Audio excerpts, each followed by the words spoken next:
Here is a question. Read it carefully and think about the answer. Let us solve it step by step. Let us begin solving this step by step. The compound contains a benzene ring with an OH group, making it a phenol. The parent name is phenol. Moving on to the next step.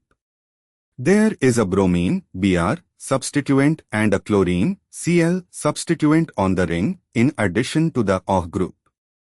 Moving on to the next step. Assign the principal characteristic group and numbering. In phenol nomenclature, the OH group is attached to C1, the reference carbon. The ring is then numbered to give the lowest locants to the substituents. And for the final step. Looking at the structure, Br is on the carbon immediately to the left of the OH carbon and Cl is on the carbon immediately to the right of the OH carbon. If OH is at C1, numbering clockwise gives Cl at C2 and Br at C6, numbering counterclockwise gives Br at C2 and Cl at C6.